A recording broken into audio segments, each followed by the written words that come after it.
Good evening, everyone.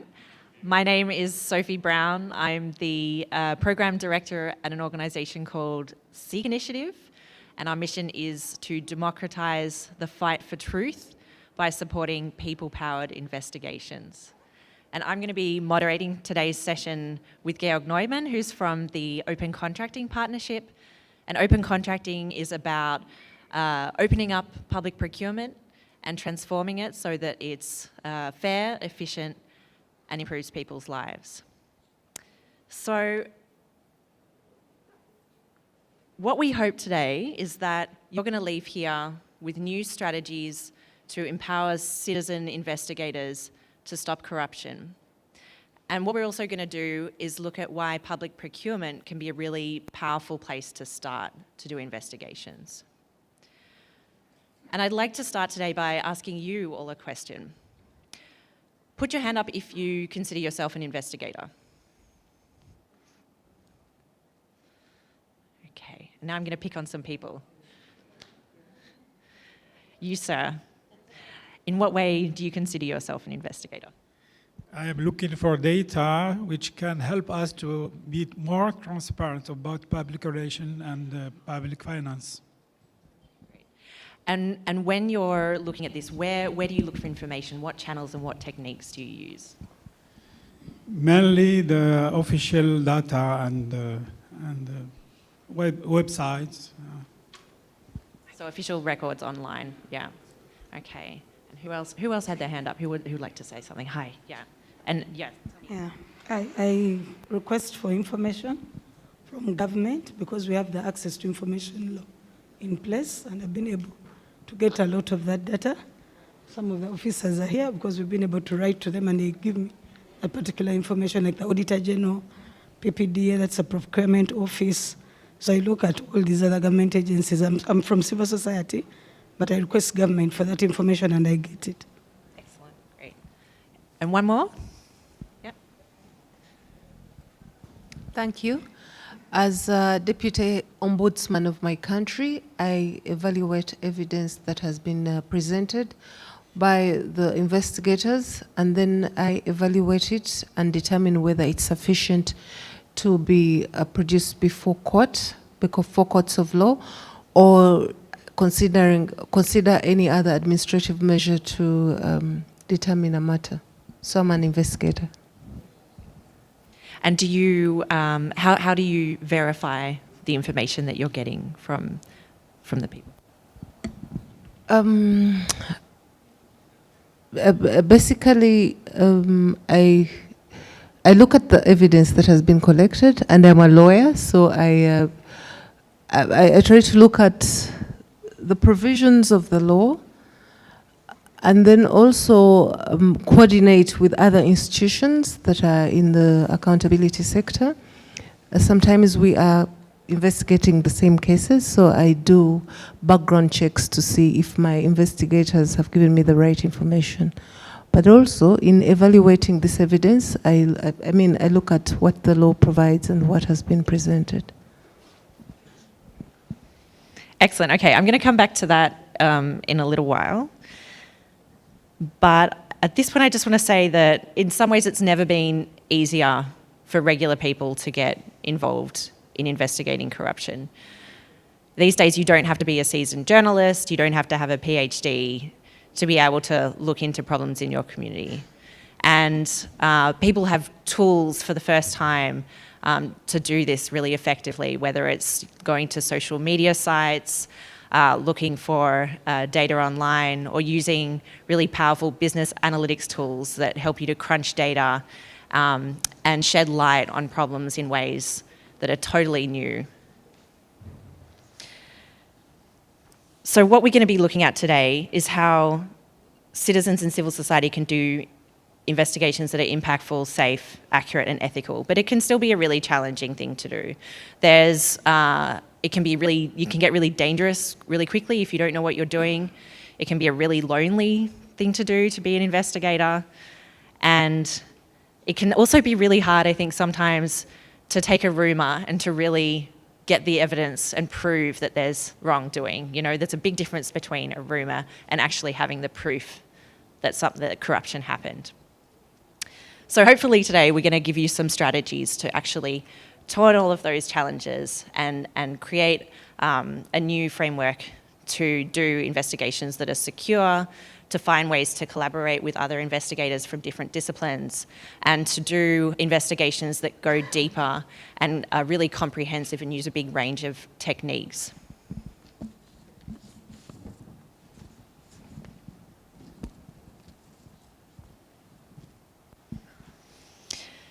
So before we get to our speakers, I mentioned before that procurement is a good place to start for investigations. And Georg and I, we've worked together for many years, and we've come across hundreds of powerful investigations that involve procurement, particularly during the pandemic, where there were so many really powerful investigations that were being done by journalists, civil society organisations and NGOs, that we actually started a newsletter at Open Contracting Partnership to keep track of them. It was a weekly newsletter. There were so many stories coming out about corruption and fraud, particularly in the protective equipment and other cases that we were doing this. So, Georg, why do you think it is that procurement is a really good springboard to get citizens and communities involved in investigating corruption?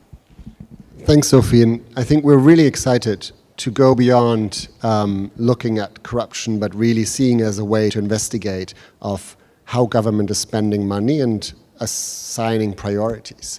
So one of the things is that public procurement is corruption's #1 corruption risk. We've seen it in the opening plenary. I think David Malpass, Sanjay, all came with powerful stories of why looking at public procurement matters so much. So in a sense, it's the perfect topic that cuts across a lot of the areas that we look at, whether it's education. We'll hear from David about how he's been working in education, whether it's at the community level, what people really care about, and we'll hear from Andreas about this. Whether it's really using data and investigations, and we'll hear from Kosovo, from Debora about this. But more importantly is how things are connected, using data, and not only going backwards, but also looking forward. And we'll hear from Gaurav of how you can link in sustainability data, environmental data into public procurement and how government is spending. So those are some of the ways that we'll hear about, and how public procurement is kind of linked to everything. It's 30% of government spending. It's how governments prioritize. Hence, we thought it's actually a great way connecting the different elements and strategies. When we look at public procurement, obviously it's not only about investigations. We also look at different ways of these strategies that are covered in these in the 10 tactics and 10 pathways that CIC has been developing. It's looking at how do you engage citizens, how do you engage municipalities, how do you manage complaints, which is kind of like a second way of area that we see that is more embedded into the official process. It's how do you participate in the government and the process of regulating and improving public procurement systems in a way that they don't are captured as easily by corrupt actors. And finally, how do you use data to support your evidence, you support your investigations, and to support decision-making to improve people's lives? So one of the things that we've seen when we talk about public procurement is it's not only just a boring, bureaucratic government function. It's actually the one way how communities really see how government is how close government is to what they care about. It's about how their streets are paved. It's about how their schools are functioning. And it's about whether when it rains, they are at risk of their lives. And of course, in the pandemic, it was about whether masks arrive or not and whether they're defective or not. So really thinking about investigative techniques with procurement as a specific example has helped us define those pathways, and I think makes it visualize very strongly. So we look forward on sort of like discussing this through the lens of procurement, through the lens of open contracting, and how we can support actors in improving public procurement, and through that, their public services, kind of a better life for people and the planet as well.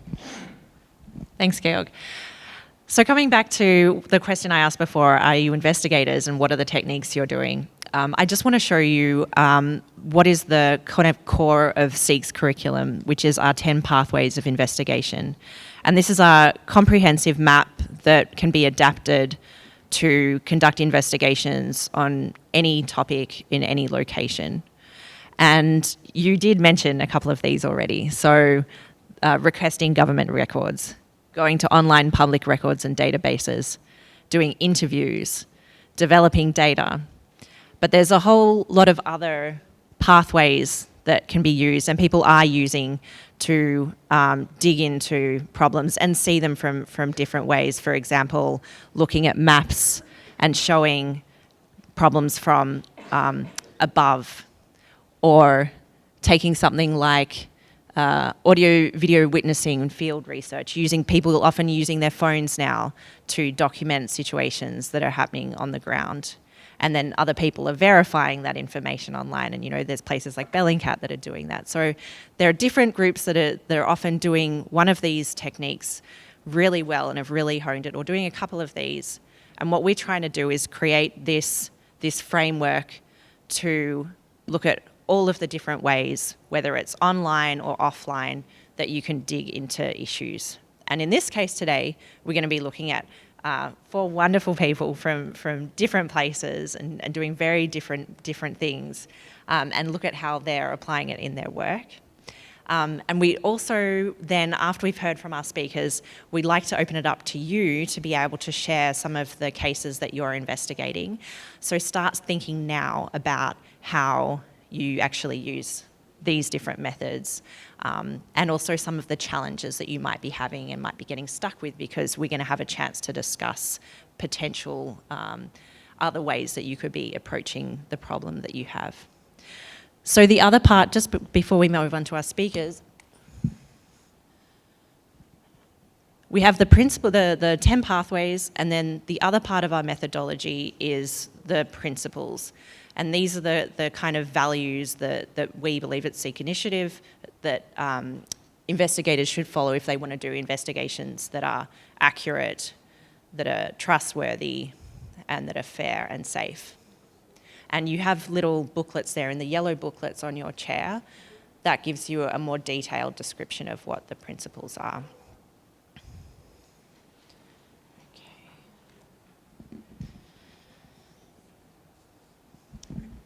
So David, I'm going to pass over to you now. Oh, actually, how about first of all, why don't we do a round first of all? We'll get everyone to introduce themselves just briefly, and then I'll get you to go into your work. Awesome. Good afternoon, everyone. Boa tarde. Tudo bom? Todos están bien? For those who are a bit jet-lagged, good morning. I can see a few of you dozing off already. So it's really good to be here. My name is Riveros García. I'm the founder and executive director of reAccion. I founded reAccion when I was 17 after leading a mass demonstration against corruption. This is my 3rd IACC. It was the first time that I didn't stand up when they say, all the people under 30 stand up, and it hurt. And I'm so glad to be here now and to share the stories that we have, the collective efforts that we have been doing. And I'm so glad to see familiar faces 10 years ago starting this process and now telling you what we have achieved. So it's a pleasure to be here.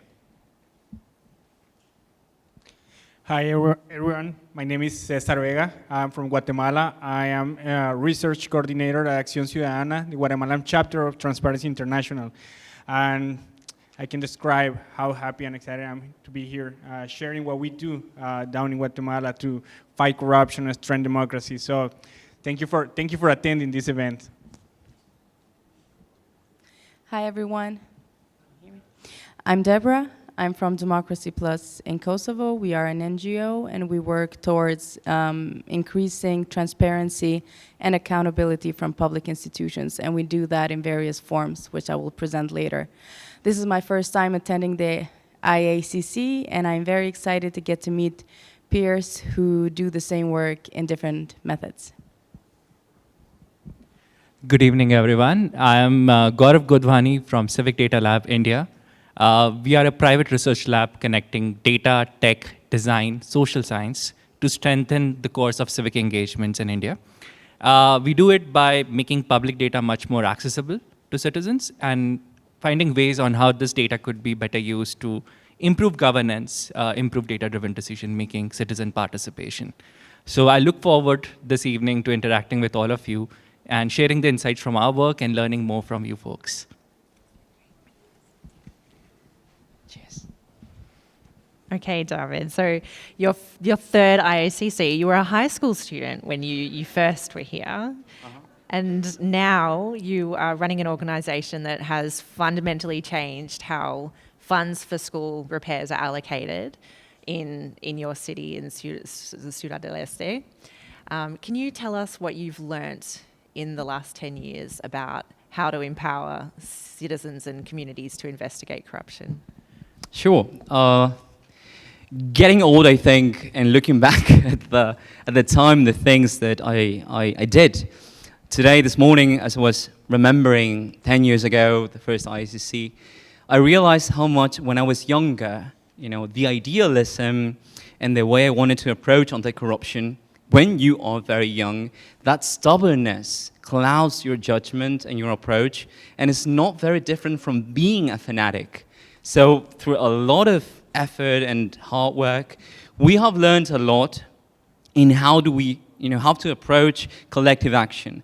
We focus our work on grassroots mobilization, and with the time that has passed in 10 years, Paraguay specifically had 10 years ago, the Access to Information Law was enacted, open government data became a thing, and the work that we had been doing before, visiting schools, asking for contracts, waiting for months to get a contract, and then comparing the data, and as you probably know here, manually digitizing data from print versions until you could analyze that data. All that struggle showed us that this will sound a bit, I think, not as shiny as maybe in the development sector we try to portray things. In reAccion, we have learned that the mundane can be quite revolutionary. So I can talk about how do we incorporate data in the monitoring tool, how do we integrate 3 ministries' data, the Treasury, the Ministry of Education, and the Public Procurement Directorate to monitor in real time the allocation of over $45 million that goes to over 260 local governments and 17 departments, benefiting 1.2 million students. That's all fascinating with the numbers. But the real thing that we have learned is that mobilizing students, doing the hard, inefficient, not shiny work of dealing with community, working with parents and students' associations, organizing the educational community around and bridging the gap, bridging that connection between the political actors, the policymakers, and the community that demands things, that's the needed work. To actually do that connection, to actually work with people. And we have learned that technology should not save us the trouble of being citizens. We can have great tools. And you all know about a case about civic tech, amazing tech that nobody really uses, the zombie apps, right? So instead of developing technology 10 years ago, we worked for 8 years creating the capacity at the local level. And with that, we have evidence now at the peer review level published in an academic journal stating that our work has contributed to a 5-fold increase in the correct allocation of these funds, which is what we're trying to emulate in different cities. So it's a lot of work, it's a lot of realizing what you want to do is different from what you need to do. And I think you all know this. The boring, the daunting work is the work that we need to do. And it's difficult now to work with young people to promote that because, immediate gratification and these incentives for people to get impact quickly and get into the spotlight really affect the long-term, the necessary work that we have to commit to. Great. And your investigators, they range in age from high school students to university students. They're very young. Was that difficult to be taken seriously and to be seen as credible? So when we started 10 years ago, after I left the summit, I remember we sold pizza to finance our activities. We have gone from selling pizza, just a few bucks and trying to finance our activities, and working for 6 years as volunteers, no office, no staff, no tools, to now working in the 3 largest cities in Paraguay, and with a tool that, because we're using the Open Contracting Data Standard, can be implemented in the over 50 countries that are implementing that standard. Students are never taken seriously. When I was a student leader, I was a vandal, a drug addict. My face, though I was underage, was in the headline, in the front page of newspapers, saying that I was, the worst outcome of the really bad educational system in Paraguay.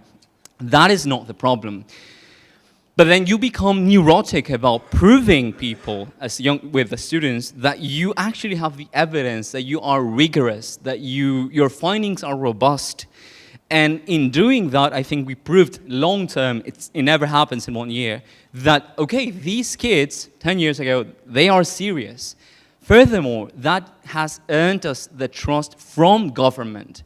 As civil society actors, which sometimes are very good at hitting the government and criticizing, but we seldom work really hard to understand their needs and to gain their trust. So in the past 10 years, we have gained the trust of the National Procurement Directorate and the Ministry of Education, to the point that now we can, and we have, this is an anecdote, we ridiculed the Minister of Education as a clown because he conditioned food and school lunches to kids finishing their classroom tasks during the pandemic. The same day that that infographic went viral in social media, we were working with the Ministry of Education's cabinet on the tool, on this monitoring tool, which just goes to show they know that we will hit, but they also know that sincerely, wholeheartedly, we want to work with them to solve a problem. And that's something that I think we should do more of that, to try to bridge, to try to talk, to know that bubbles of public servants exist within public institutions, and some of them, just a handful of them sometimes do and compensate for the work of dozens that are those rightfully called corrupt and mediocre. Great. Thank you, David. That's very inspiring work that you're doing, and it's clearly making a difference in Paraguay, but also beyond that. And David was actually a trainer in a program that Cesar runs in Guatemala. Cesar, can you tell us a little bit about the Social Auditors School and how you developed this educational approach?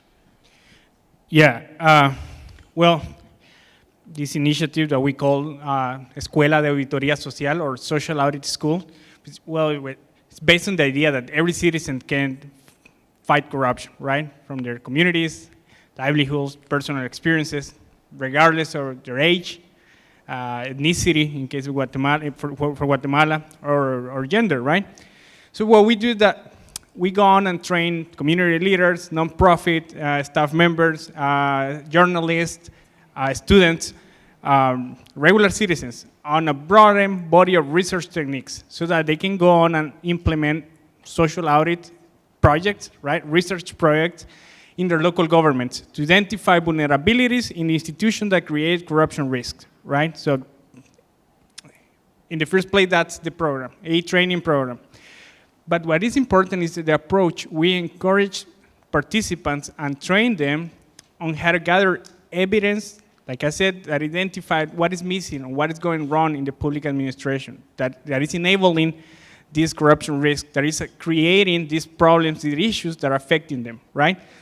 Rather than target institutions or specific officials, we train them to design their implementations to tackle, let's say, their water problems, right? Let's say security, sanitation problems, whatever it is affecting them. We encourage them to gather the data and then work with institutions, come up with solutions. We call this approach the social audit as a citizen advisory tool. We are training citizens so they can identify, not just try to bring up, which could be, corruption cases up to light, but find out what's going on, right? Maybe it's a vulnerability in the system, the lack of a clear procedure, or the twisting of an existing procedure in the procurement process that is enabling this corruption and thus affecting the public service. So we're training them on how to do this, and so they can work with the local governments. And let me explain you about 2 examples that illustrate this in a better way. After finishing the program, 2 participants, 2 students, they're pretty young, they're 20 and 21 university students. They realized that the problem that was affecting them, or they felt affected by, was the fact that many, if not most, of municipalities in Guatemala ask for the ID number before you submit your request for access into public information. And according to Guatemalan law, you only need your name, right? So they went on and gathered the data, the information, they created a report, and now, next year, we're going to present this report along with these 2 students to the ombudsperson in Guatemala, to the ombudsman. So we can work with the municipalities to take that down out of the portals, right? But you can go so many other ways. We can approach directly the municipalities and ask them to take that down and use that as a leverage with some other institutions.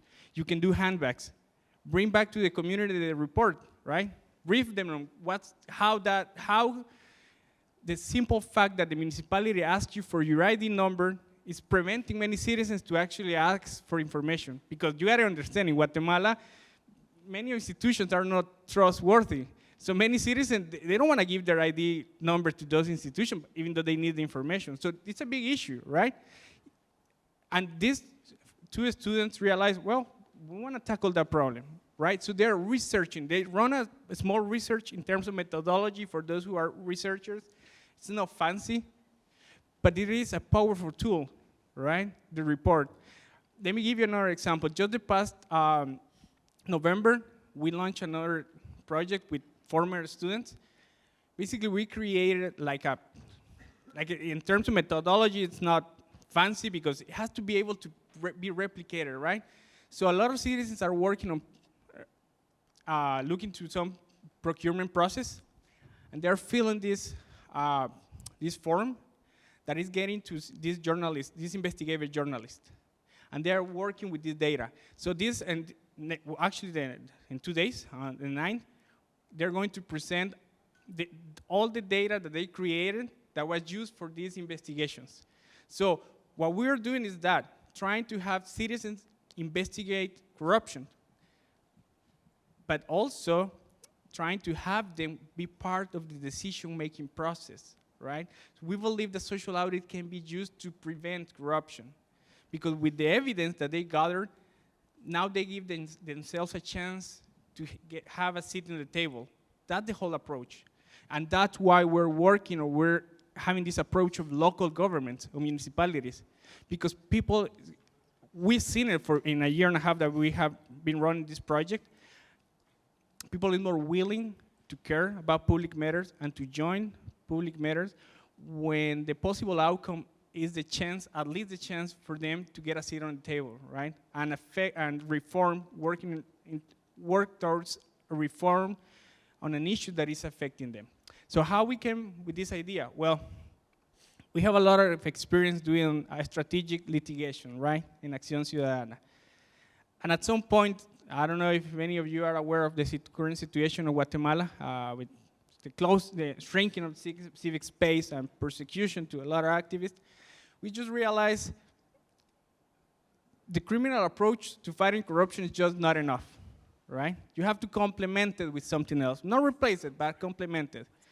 And as many of you already figured out from your own experiences, the best way could be bring more citizens to the fight, right? Bring more voices to the fight.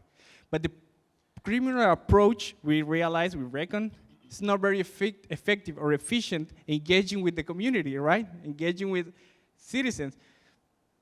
Many citizens are going to struggle keeping up all the nuances of a legal case, right? But they understand what's the problem with the water in their community, right?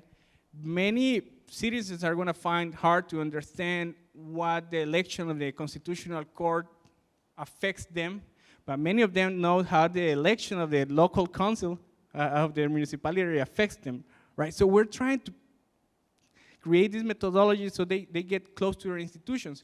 Also, the criminal approach is not very effective engaging with institutions, right, who naturally are reluctant to this. Nor that the social audit approach is going to find open doors everywhere, right? We still count on reluctant institutions. But we came we made the decision to invest more in training citizens than just running our own investigation as an expert, right? So that's the whole idea. What's the curriculum? Like you just mentioned the curriculum. Well, basically we put together all the tools, or at least a package of the main tools that we use in Accion Ciudadana when we research public procurement. All right, what is the minimum that a citizen has to know to raise a flag? Like they just did now with the journalists, right? They're not like experts in public procurement, but they understand the procurement process enough and the procurement portals enough to raise red flags. So they can be another level, right, of working. So, or like the student that I said about the access to public information. Well, they did the research. Now it's just up to us to facilitate how they go to Guatemala City and do the advocate action, right? But that's the whole idea. Transfer or knowledge or expertise as, Acción Ciudadana to all the citizens. And if we succeed, if citizens have success doing that, we're not only fighting corruption, we're regaining those captured institutions and strengthening democracy. And we're just betting on that, betting on just experts or lawyers fighting corruption is just not enough. You have to bring everyone to the fight. Thanks, Cesar. That's great. And what I really appreciate about your approach is it shows that investigations, citizen and community investigations, is not just about revealing something. It's not just about uncovering wrongdoing. It's about so many more things beyond that. And you were saying, getting citizens to exercise their democratic rights and showing them that actually they do care about corruption, and there are very concrete ways that they can get involved in looking at how corruption affects them, and when someone steals money, how it actually has an impact on their life. And so we've kind of talked about people clearly have a lot of passion about this, they've got the skills, but there's one other thing you need, and that's to have the evidence. You need to have good information to be able to do this work. And we're going to hear now from Debora, who is working with an organisation in Kosovo that is taking government information and making it accessible in user-friendly ways and creating automated red flags, so that it's, instead of having these databases that are designed to take public procurement data and document it in the way that a government official might be documenting it for procurement purposes, for the procurement process, they're turning it into ways that are accessible for citizens and communities and for civil society to be able to look at the corruption risks in a much faster way that's been possible before. So, Debora, can you give us an example of one of the ways that you're using this platform and what it does? Yes, Sophie, but before I do that, I have just a quick question for David. The pizzas you used for fundraising, did they or did they not have pineapple on them? Okay, there's your fundraising idea if anybody was looking for. Okay, could you go back to the slide with the 10 pathways, please? Yeah. Can I? Yeah, so let me just. Wait. The red one's back? Yeah. It's not. Okay. Is it? Okay. I will get up because I need to see you all and I need to see the projector. Okay, so we were discussing and we were showing our experience with monitoring public procurement and trying to identify corruption and corruptive practices. And of course that this is a global issue, that's why we're here and that's why this conference happens for the past 4 decades, obviously. We have the 10 pathways here. So we have the social media research, we have the advanced online research, requesting records, developing data, interviewing, academic research, and even maps and geolocation. What this slide shows us is that there are at least 10 ways that we can go about to monitor or to investigate public procurement or contracts or the use of public funds, basically the use of our money. And what I am here to tell you is that as Democracy Plus, and I'm sure that all of you as investigators have already figured out, is that there is not one way to fight corruption and there is not one way to investigate the way our public money is being spent. As D+, when we were founded, we thought, and we still believe actually, that we can try to improve any process in the state building process or in public spending or whichever institution you choose. However, every improvement will not be enough or will not even come close to solving the problem if we do not think of citizens and if we do not think of how will citizens profit from this and how can we involve them. So that's why in all of our efforts, we try to develop methodologies, develop tools that bring citizens back to the center and that empowers them to judge what something is going on and if they need to investigate it further. By doing this, yeah, I need help. Okay.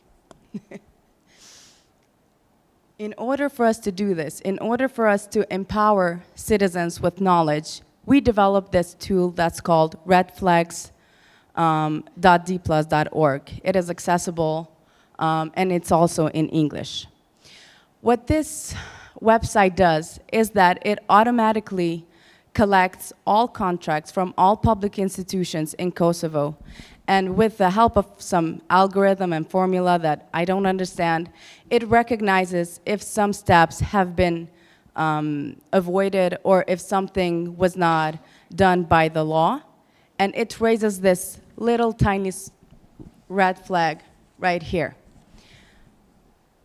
When you go over the red flag, the website informs you of what was wrong. So it informs you if the deadline was missed, if there's a document missing, if the business was blacklisted, etc. We have 9 indicators, which is very technical, and I will not go into today. However, what I will go into is that why we developed this and how we use it. It is important to empower citizens with information, but it is also important to empower citizens with information that they understand, so that it's not that technical, so that citizens, when they see the red flag and when they read the explanation, they understand what happened, and they can understand what they can do in their community to help fight this issue. So one example of how we used the red flag platform is very recently, and actually this was published today in Kosovo. We were monitoring a municipality, and we saw a red flag in the platform. And the red flag was something, I believe, very simple. It was a deadline was missed. It wasn't something very, very concerning. However, the amount of the contract was pretty big, so we decided to investigate. And so while investigating, we were looking at the documents which we had to get from the municipality, so we had to use the other way of investigating, not just online data, but also we had to go to the municipality and collect documents. And while checking the documents, we noticed that one document, one reference letter, was missing a stamp. It had the protocol number, it had the signature, but it did not have the stamp. Now, if we have any people from Europe here, you know how much we love stamps. Like, we put stamps in everything. And so, of course, this is not something that you just miss. And then we contacted that authority that allegedly issued that document, and they said, nope, we've never seen this document. This reference letter is not from us. And then we contacted the municipality. Are you aware that this document doesn't have a stamp? And they were like, nope. There were like 40 documents. We missed it. We saw the signature, we saw the stamp, so what, there's no stamp. And we were like, are you aware that, you know, the authority is saying that they never issued this reference letter, that this is falsified? They said, well, if you can prove it, then we'll see what we're going to do about it. And then, to be correct and to be fair, we contacted the company as well. And their excuse was that, and this is very sad, that the person who prepared the documents has passed away, so we don't have an answer for you. I swear, this was classic. This was the first time I heard it, so it was, yeah. Yeah, so in the second part of this session, we will go around and we will work in groups, and I'm actually looking to hear from you as to what do you think we should do next. As an organization, we are not media, we're not journalists, and we're not lawyers. So we have published this article, and right now it's 11 p.m. in Kosovo, so I'm not sure how much attraction it has gotten. But what should the next step do?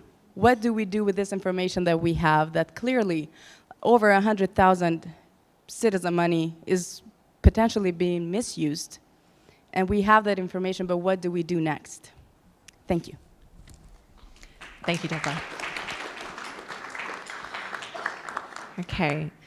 And one of the things that's coming up with our four speakers a lot is that, when you think of a traditional investigative journalist and a traditional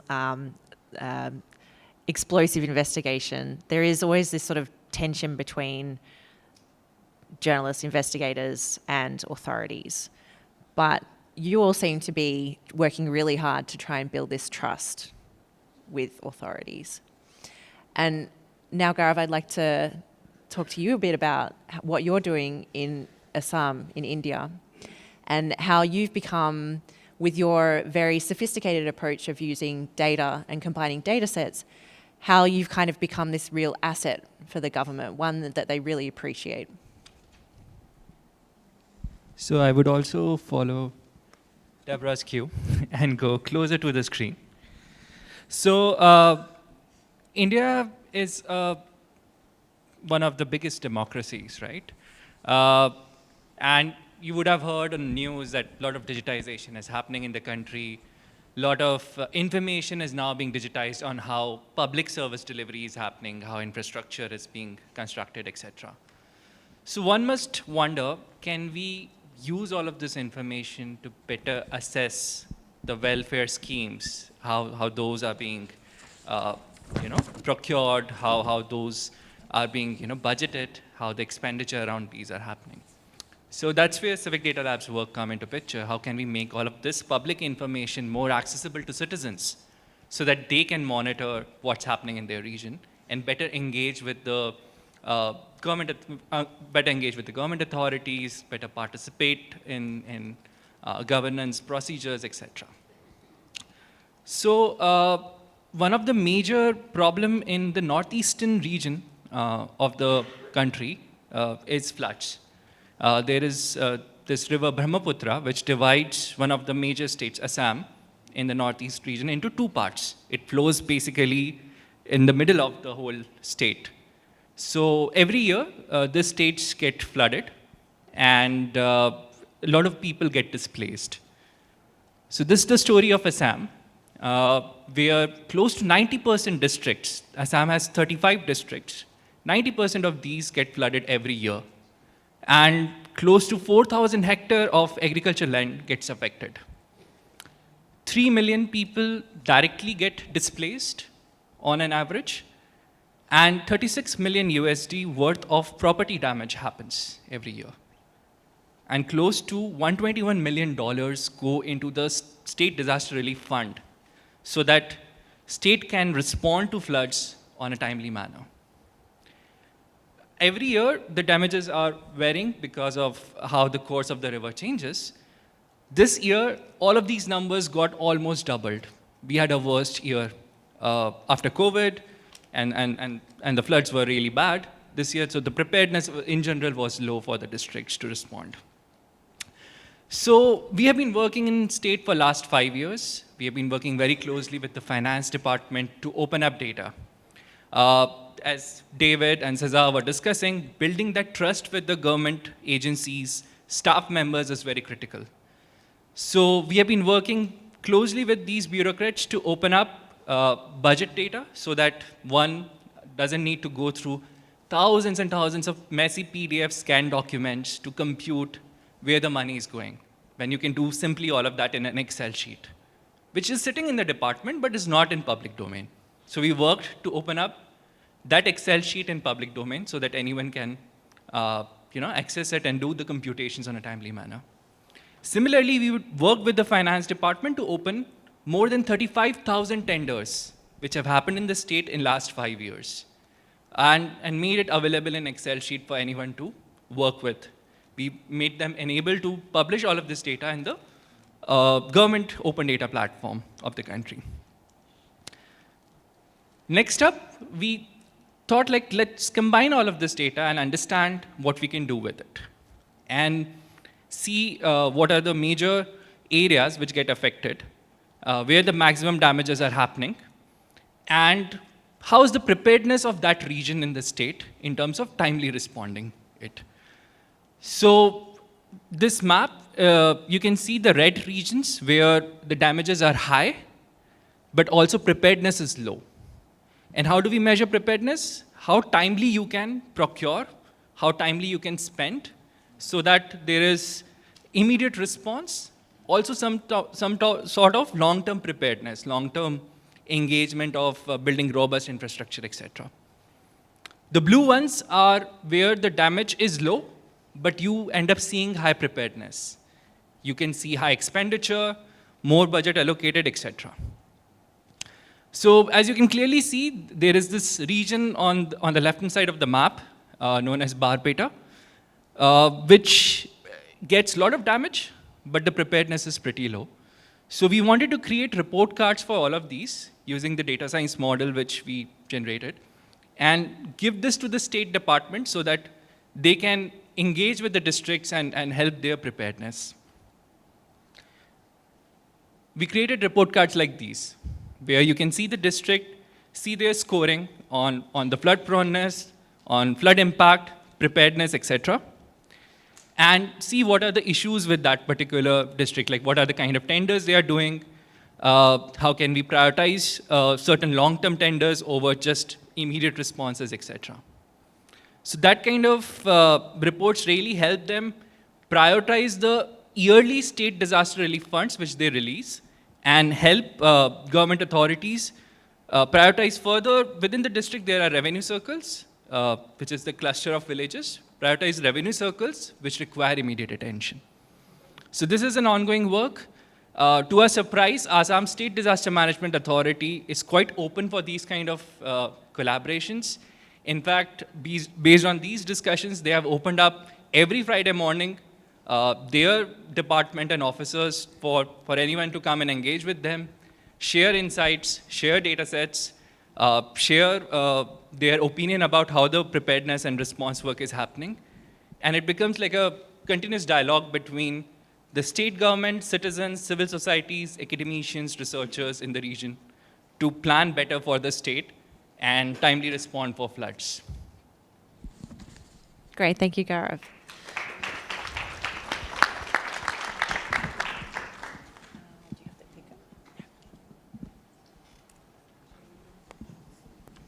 Okay, thank you. And I just want to point out something else,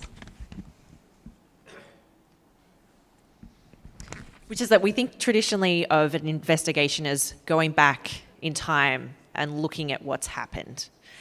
But what we're seeing with the approaches of our four speakers today is that they're doing a couple of different things. First of all, they are going back in time and looking at what's happened, investigating stuff that's happened in the past, but they're also monitoring activities in real time, because we now have, if we have real-time data, then we have the ability to monitor corruption actively and prevent it from actually happening. But then we can go one step further, and this is really what Gaurav's doing, and also David, you're working on now, is if we have all of these, if we have a lot of data sets and we can really use a data-driven approach, you can start to actually forecast where the problems are going to be. So you can go to people and say, in the future, this is where you really need to concentrate on if you want to tackle corruption and reduce the risks and stop the wrongdoing happening before it actually takes place. So I'm just going to quickly show you here. This is a summary of the 4 case studies we've just seen and how it can be applied to the SEEK pathways. So in Paraguay, David and his wonderful students have been using all 10 of the pathways. With Accion Ciudadana, they've been really focusing on looking at the online public records, looking at the procurement database, looking at interviewing techniques, how do you approach people for help and advice and information. Then manually going and requesting procurement records from government officers, and then audio-visual witnessing and field research. How do you actually go and when you're checking if there's been a school built, that it's been built to the specifications, and verifying that with photos. And then in Kosovo, Debora was saying that, and this is a different example we've used here, you've also been looking at blacklisted companies, but in their case it was looking at cases of fraud and following up what you're finding in the developing data is what we call this, building your own platforms, and then following it up with other manual requests.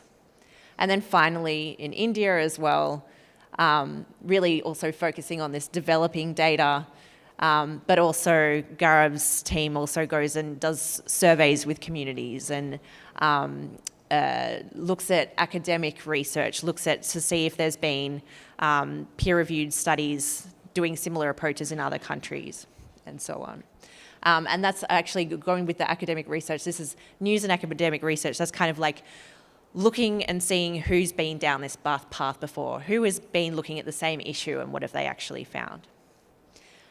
And then this is a suggestion that David actually came up with, putting this community building, capacity building and collective action. I really love this because again, it shows that this is not just about uncovering information and pointing the finger and saying you've done something wrong. This is so much more than that. It's an opportunity to build communities. It's an opportunity to give ordinary citizens, well, I hate that word actually, but inquisitive people, let's put it that way, the skills and giving them the skills to dig where they stand, as Jim, the managing director of SEEK likes to put it, to start with the skills, the tools that you have right in front of you, whether it's your phone or if you're a good talker that you can go and interview people, and then building up that capacity over time. Maybe you become better at using data platforms and using Excel spreadsheets and so on. And then finally, collective action, that once you've found this information, what are you going to do with it? Do you want to advocate for some kind of change? What do you want to see? And is there a way to really inspire some kind of community to actually change and make people's lives better? And then again, with the principles, here is also some of the things that we've been talking about today, the fact that you can reduce the risks to your self-safety by trying to show the benefit of your investigation to the government. With transparency, if you explain your methods and you publish your results openly, this also helps to build credibility, and it also makes it replicable for other people. They can come along and it helps with collaboration. Accuracy, so verifying data by cross-checking with different information sources, because anyone who's worked with procurement data and is not working with really sophisticated e-procurement systems, some of the data is not always clean to start with, and you really do have to verify things. And then finally, ethics. And some examples from our cases here is like with David working with young people, what are the considerations there? Or even with algorithms, do you balance out having a big data set that's very accurate but takes a lot of computer power to run, or have something that might not be as accurate but is easier to power? So yeah, you've heard enough from me. I'm going to open it up now to you for questions, if you have any questions for our speakers. So before we break into groups, we want to make sure you have a chance to sort of like ask everyone here a couple of questions. So let's do a round. I'm seeing 1, 2, 3. So I'll start here and I'll take 3 questions before we go to the response. Thank you. Good evening, everybody. Thank you for the panelists. Like your case studies are so inspiring. I have 2 questions. The first one for the panelists. Speaking about providing information to citizens is something great, but how about balancing, creating incentives for citizens? I mean, in some countries, it's not enough to provide information. You need to create incentive that brings citizens actively engaging so as to multiply the impact of what are you doing, particularly in countries where like there is a huge repressive of human rights and people are really living under serious risk. So citizens refrain from intervening in this kind of anti-corruption stuff. How can we encourage them and create that incentive to get them participating actively in a way that keep their, of course, their safety? And the second question is, when I looked at the principles for the community investigations, be healthy skeptic. It's something really fancy, but I was like thinking, how can we segregate? Well, I'm coming from a country there is no trust between citizens and the government, zero trust. So skepticism is our normal behavior. So how can we articulate or control that skepticism in a healthy manner, meaning that we identify the boundaries between fact-checking, disinformation, the mistrust in the government, and skepticism? How can we segregate each of them? Thank you. Where are you coming from? I'm from Sudan, but I'm based here in DC, so I work for DT Institute. Wonderful, thank you so much. I'll take one more question here. Yeah, I'm Nikhil from India, from the state of Rajasthan. In all your examples, there is this citizen engagement with the state and an interesting kind of engagement of trying to build towards a positive relationship. Do you have any of you thought of, or do you feel that in order to go to scale, to embed these methodologies within the state so that you are actually someone who's maybe brought an idea, whether it's your use of data through AI, can't the state do it much better if they accept the need for that? Or whether it's social audit, we have that debate in India, that where is something a public audit and where is it social audit which the state accepts, or in the education example, or the example in Assam where, so do we not have a point in our ambition, or do we have a point in our ambition where we actually should not be there?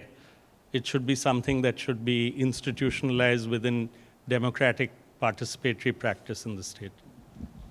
Thank you. I'll do one more question here. Oh, yes, please. Yeah, thank you, Greg. Benson Turami, I'm from Uganda, and I'm from government side. I work with the public procurement regulator. And therefore, this discussion is very crucial to the discussion of involving citizens in fighting corruption. If you allow, moderator, I could share just 2 minutes experience of Uganda. One, we have a legal framework which allows citizens to access information. We have Access to Information Act of 2015, and therefore you can anytime ask for information, and you are allowed. If you are denied by a government official, then it is criminal. But also in the procurement laws, we have access to records. If you go to a government office, you can ask records, say contract records. At the regulatory level, the PPD I work with, we have a government procurement portal where all contracts are reported on that portal by the procuring entities.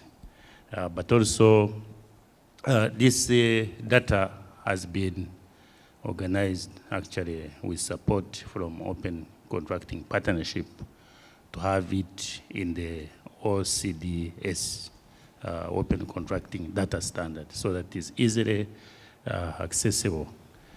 But going forward, how do you then use that data?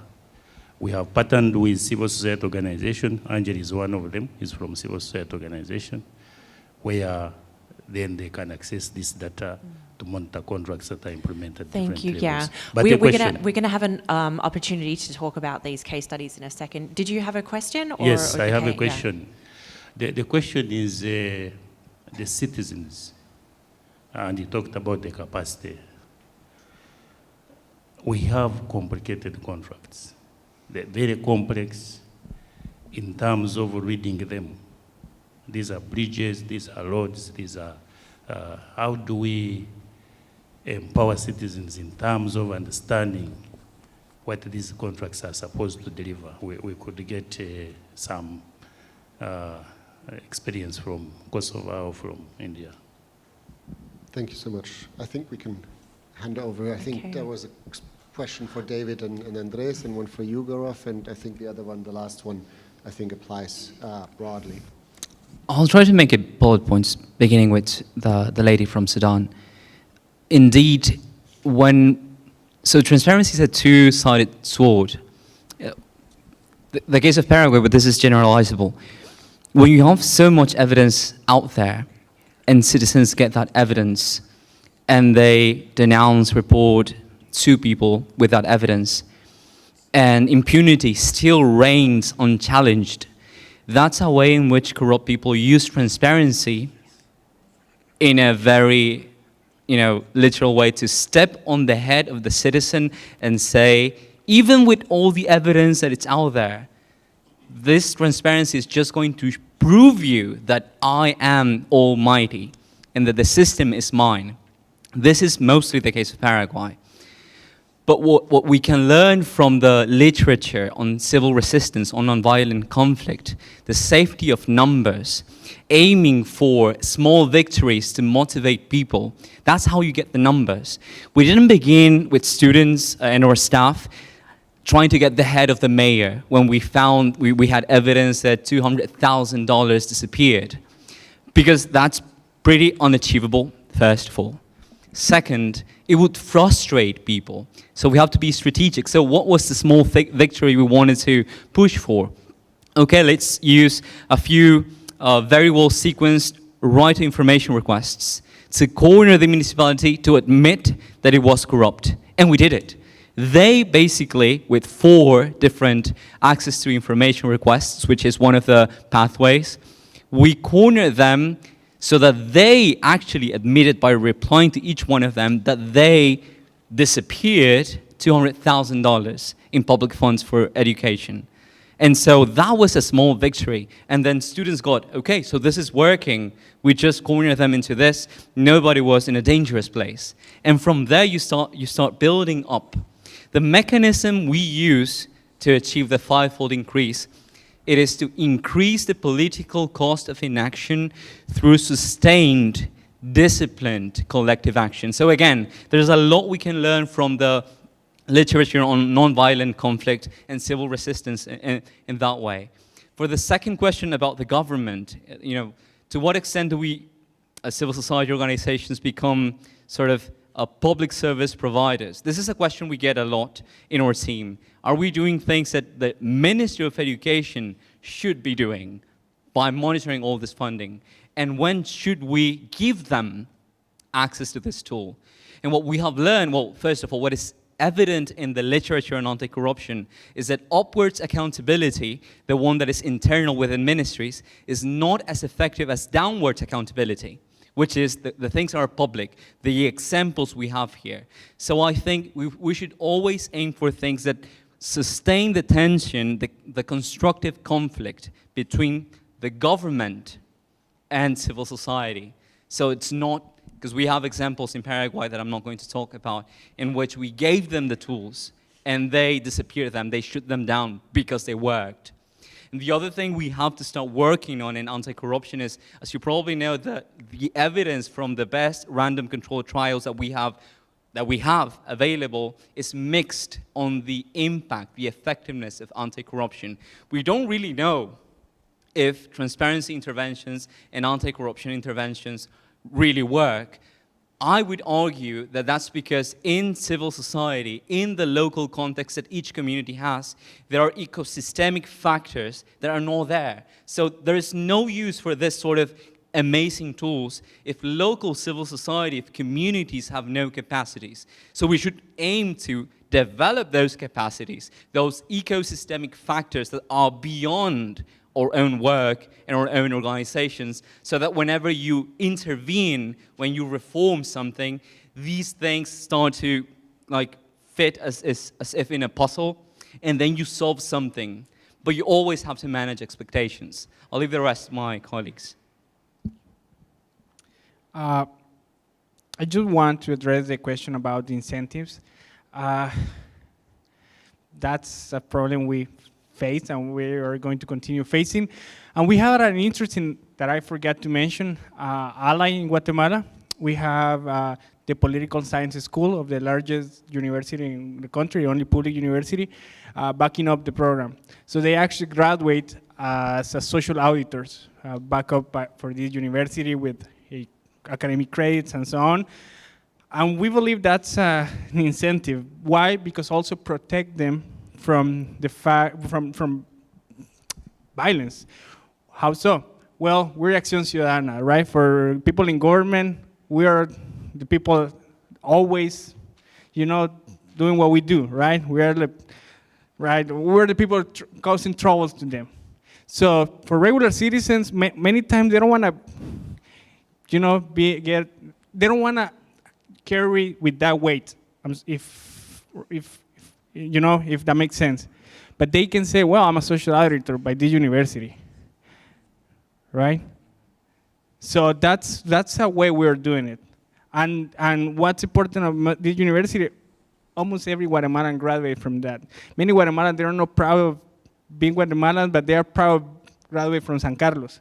Many of the officials graduating from them. And these citizens come up and say, well, I'm a social auditor, and San Carlos, the University of San Carlos says so, right? So that's an incentive and also a way to actually, you know, kind of put it away from civil society organization that might carry some weight in front of official because of the work we do, right? So that's how we deal with that.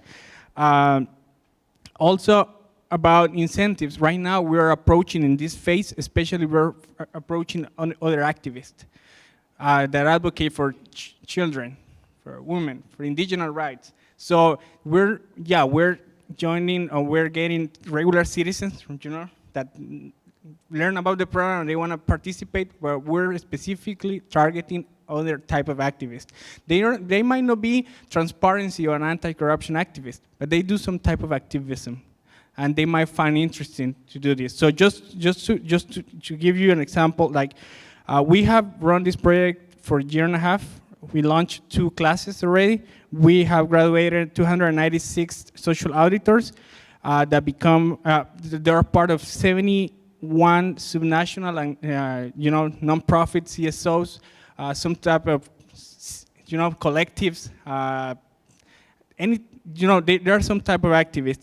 And even another organization from Honduras reached out that they wanted to participate because they want to replicate that in Honduras. So that's what we're doing. We're reaching out for activists right now. So that's kind of my question. And just give me one more second with your question about complicated contracts. That's what we focus on the local level, right? Because they don't need to understand all the wrinkles of the contract. But if they say, the government say they built a wall, I mean, people can see that the wall isn't there, right? If they see they see a fancy pickup truck for the mayor, they can go on to. They don't need to know the wrinkles of the contract, but they can just what they see in the streets of their communities, and go to the portal. We encourage them to focus on what you know, or you can. That's why the interview and the field research is so important, because we train them how to do safely. In a safe way, thanks to SIC, that they facilitate this part of the training, how to do field work, field research in a safe way. So it's not about the contract, but what they can actually look for themselves. Great, thanks, Cesar. And we want to make sure that Debora gets an answer to her questions before. So let's make these brief, these last interventions, and then we'll open it up to discuss your case studies. So Debora, do you want to tackle the complicated contracts question, or? You choose what you want. Yeah, I just wanted to add 2 little things, because what I wanted to say has already been mentioned. So regarding the sir who talked about, institutionalizing these methods, as D+, we make sure that all of the projects, interventions that we do are sustainable practices, that if you remove D+, the state can do that if they want to. So for example, with red flags, we don't gather any additional information. This is all readily available information online, published by public institutions. All we do is we developed an algorithm that puts them together, analyzes them, and then raises a red flag. The reason why not every tool is institutionalized is because sometimes they don't think that they need it, and sometimes they don't have the human capital to maintain them. So that's why we continue to host that. As for incentivizing citizen activism, I think this is a global challenge as well. I don't have the answer for that. I would just have an advice from our experience as D+, is to make sure that when you push for incentives, to not make them conditions for civic activism. So to not make the incentives so big that citizens become active for the incentive and not for the cause. What has helped us in our previous years is using good examples, because in Kosovo also trust in public institutions is very low. But what we do is that we do find good practices, good examples, success stories, great stories, or stories that inspire other citizens, and we publish them just as much as we publish red flags. So we put just as much attention to those, because sometimes citizens just need a positive story, a good feedback, and then they continue and do it on their own. Yeah. So just quickly responding to Nikhil's question, two things which we have been doing, and as D+ was the D+ conversation was happening, it's a conscious choice that CivicDataLab doesn't become a bottleneck as we grow this work. So we invest a lot of time in capacity building regularly with the bureaucrats and the staff members. And as you might know, like, bureaucracy keeps changing in India. So we interact a lot with the staff members so that they would be there. They are the permanent employees of the government. So they need to understand how this whole work of opening up data, managing data management practices is at play, and how they can ensure to publish this data without our intervention. That's our goal, and we keep doing. I think every quarter we do 2 or 3 data capacity building workshops with the government staff member.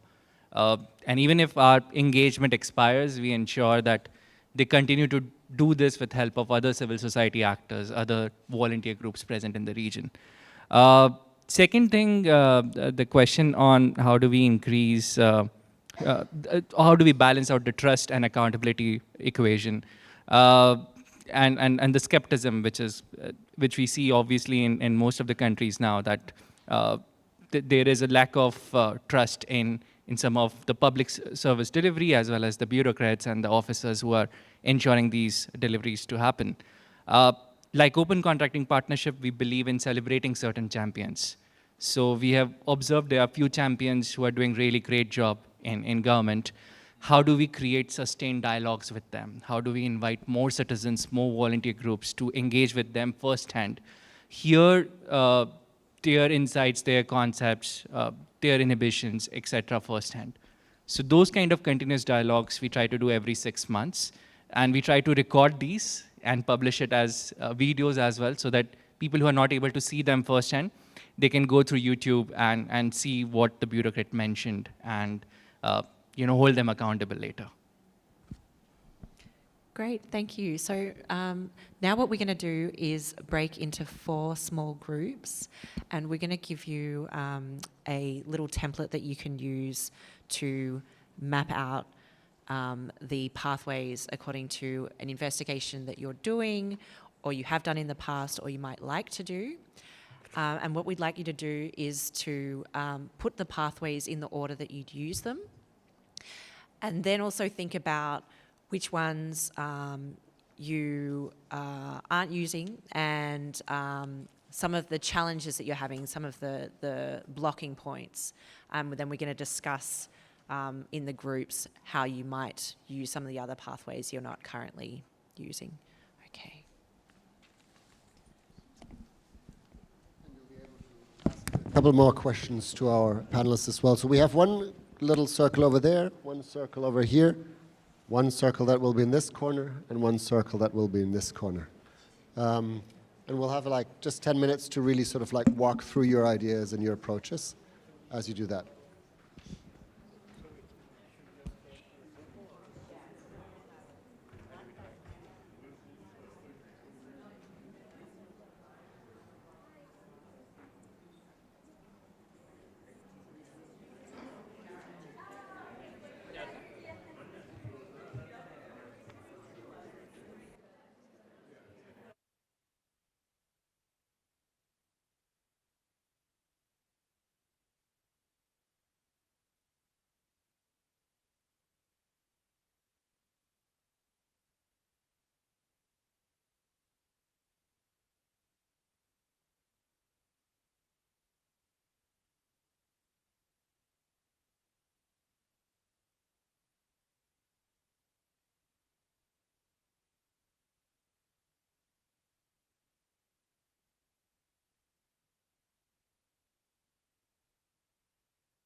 David. David's going to be over here at this group. Where is David? He's coming. David is going to be over here. Deborah's going to be over here.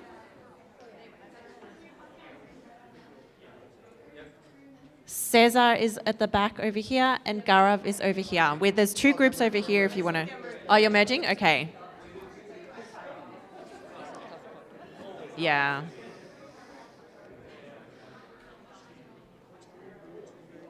$6:30, so in 10 more minutes, yeah. Yeah, we're not going to do the video. We're just kind of running over time. Thank you.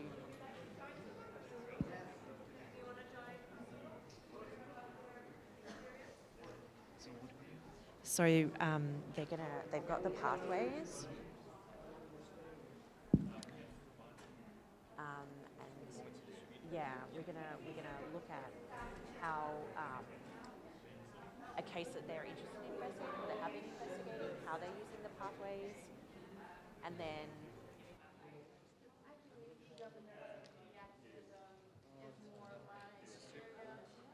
then looking for advice on how they might use other pathways.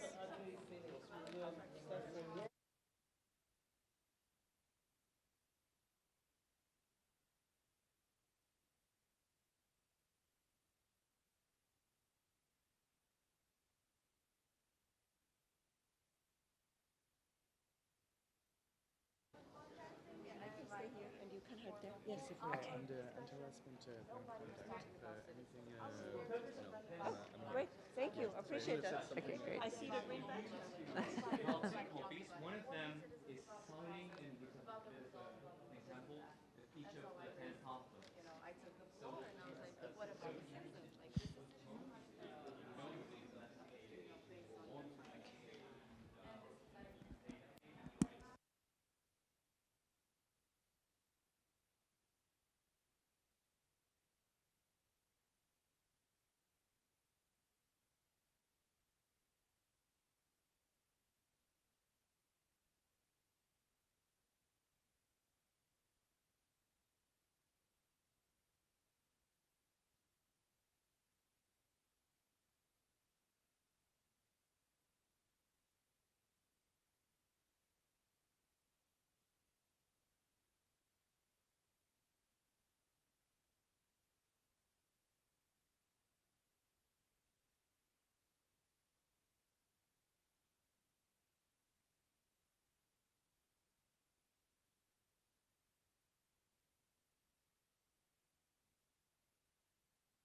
tell them that I'll be saying something in a second.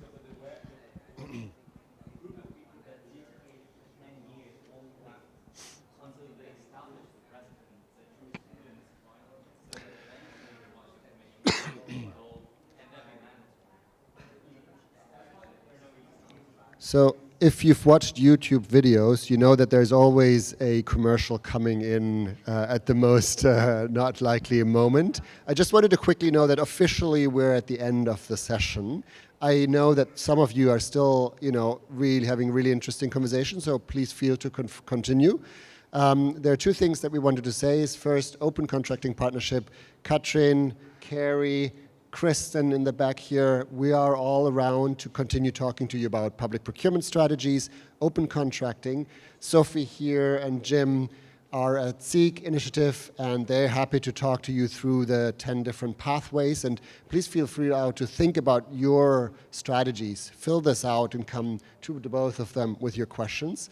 And then there's the link over there. You can fill that out and link it up over there. We also have, for those who care really about public procurement and getting rich, we have a little guide here to get rich quickly. So there are some resources that help you as you continue going through the IACC. We're around.